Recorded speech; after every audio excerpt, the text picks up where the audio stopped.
Hello everyone, welcome to knowledge plus. Indian geography के revision series में आज हम लोग सॉइल एंड वेजिटेशन को रिवाइज करने जा रहे हैं। तो आइए शुरू करते हैं आज का वीडियो। तो सबसे पहले जानते हैं सॉइल है क्या। तो soil is the upper most layer of the earth surface. Soil जो है अर्थ के सरफेस का सबसे ऊपर का लेयर है, जो कैसे फॉर्म हुआ है तो बाई वेदरिंग के थ्रू फॉर्म हुआ है। डिसइंटीग्रेशन ऑफ रॉक को टूटने के कारण फॉर्म हुआ है। ऑर्गेनिक मैटर से फॉर्म हुआ है, ठीक है। और इसमें मिनरल पाया जाता है सोल्यूबल फॉर्म में, ताकि प्लांट को सपोर्ट कर सके, ठीक है। तो ये था सॉइल के बारे में।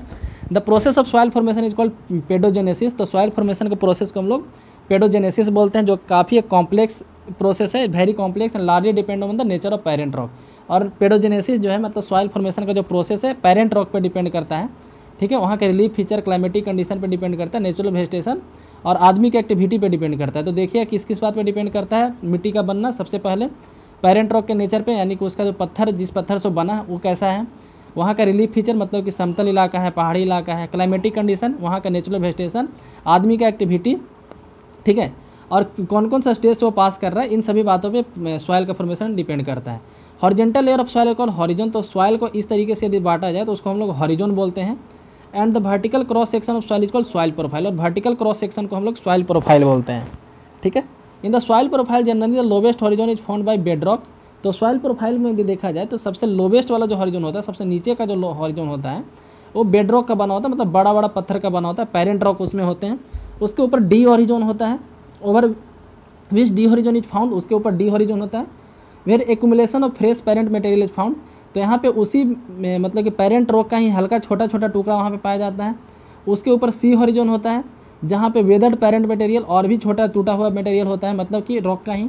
B horizon zone of illumination और एक्यूमुलेशन ऑफ लास्टली बताया जा रहा है। बी हॉरिजॉन जो है काफ़ी महीन पार्टिकल वहाँ पे हो जाता है। और ए हॉरिजॉन में जो है लीचिंग होता है, यानी कि मिट्टी बन जाता है कम्प्लीटली, ऐसा बोल सकते हैं। A horizon lies a layer of unsorted sediment and organic matter called O horizon.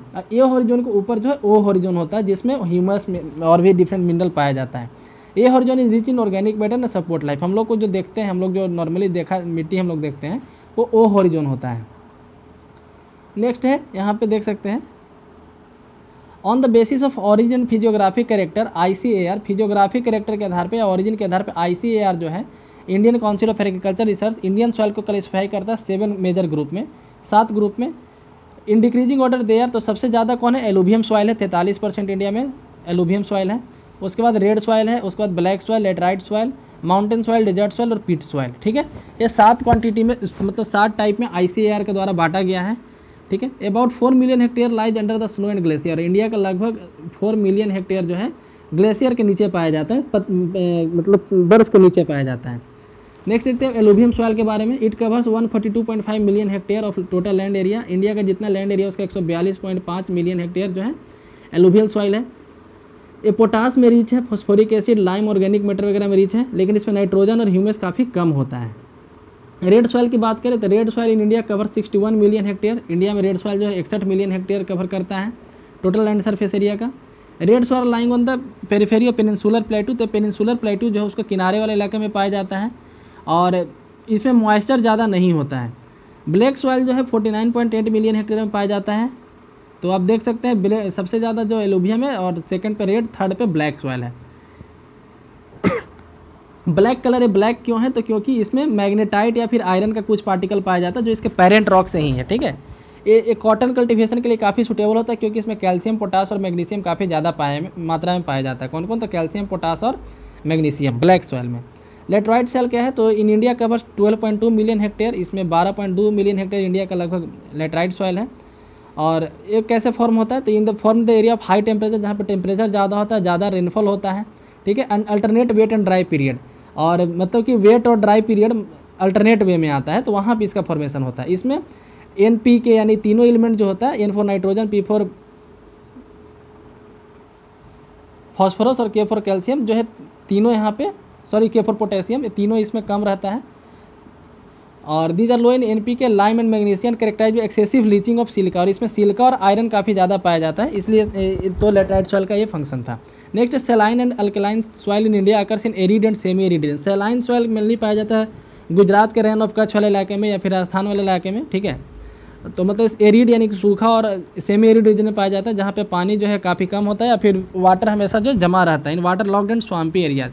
They lack nitrogen and calcium, इसमें नाइट्रोजन और कैल्शियम का कमी होता है। These are infertile due to poor drainage, तो ये फर्टाइल काफ़ी कम फर्टाइल होते हैं क्योंकि आसपास में कोई नदी नहीं होता है। According to administrative point of view Indian forest are classified as, तो एडमिनिस्ट्रेटिव पॉइंट से मतलब कि प्रशासन के आधार पे इंडियन फॉरेस्ट जो भी है, इंडिया में जितने जंगल है उसको रिजर्व फॉरेस्ट में बांटा गया है, प्रोटेक्टेड फॉरेस्ट। रिजर्व फॉरेस्ट किसको बोलते हैं, जहाँ पे कोई भी पब्लिक एंट्री अलाउ नहीं होता है किसी भी तरह का। Protected forest where only local people are allowed to collect timber, firewood and grazing, तो कहा गया है कि प्रोटेक्टेड फॉरेस्ट उसको बोलते हैं जहाँ पे लोकल पीपल को, मतलब उस एरिया में रहने वाले लोगों को अलाउ किया जाता है। रिजर्व फॉरेस्ट में कोई वहाँ रहने भी नहीं दिया जाता, वहाँ पे यदि पहले से कोई लोग रह रहे हैं तो उसको डिस्प्लेस करा दिया जाता है, दूसरे जगह शिफ्ट करा दिया जाता है। नेक्स्ट है, तो यहाँ पे प्रोटेक्टेड जो मतलब फॉरेस्ट है वहाँ पे लोकल पीपल को अलाउ किया जाता है किस काम के लिए, तो टिम्बर यानी कि लकड़ी कलेक्ट करने के लिए, फायरवुड जलावन के लिए लकड़ी कलेक्ट करने, ग्रेजिंग के लिए। एक होता है अनक्लासिफाइड फॉरेस्ट, एक क्या होता है, according to the constitution of India forest are classified as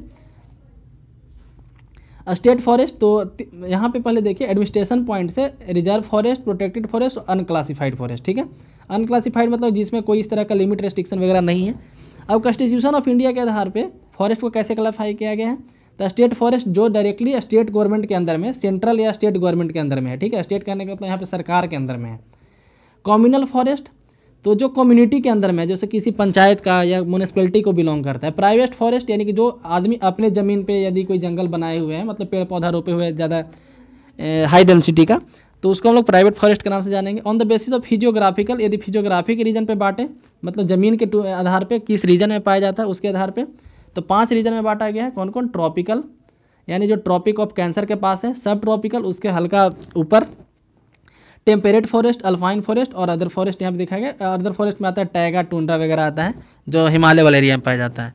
mangroves क्या है, तो mangroves are specialised forest system of tropical and subtropical region of world bordering sheltered sea coast, तो समुद्र किनारे जो फॉरेस्ट पाया जाता है, जो दलदल भूमि होता है डेल्टा वाले इलाके में, उसको मैंग्रोव फॉरेस्ट बोलते हैं। जैसे सुंदरबन डेल्टा जो मैंग्रोव फॉरेस्ट का एग्जाम्पल इंडिया में, ठीक है। तो यहाँ मैंग्रोव्स के बारे में था। Next some of the mangrove sites are, India में कहाँ मैंग्रोव, तो वेस्ट बंगाल है में, उड़ीसा में महानदी डेल्टा के पास, आंध्र प्रदेश में गोदावरी कृष्णा के डेल्टा में, तमिलनाडु में भी है, गुजरात में run of gulf of Kutch, gulf of Khambhat में, गोवा में है, कर्नाटका में, महाराष्ट्र और केरला, ये सब जगह पे मैंग्रोव साइट है, ठीक है। नेक्स्ट है मध्य प्रदेश है highest forest cover followed by Arunachal Pradesh. Madhya Pradesh का सबसे ज़्यादा फॉरेस्ट कवर है, उसके बाद अरुणाचल प्रदेश का है।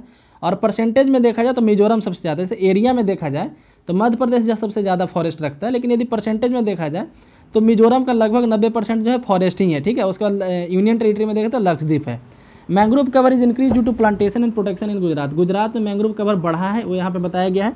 बाकी सब जगह मैंग्रोव कवर घटता जा रहा है, जैसे वेस्ट बंगाल में मैंग्रोव कवर घटता जा रहा है, ठीक है।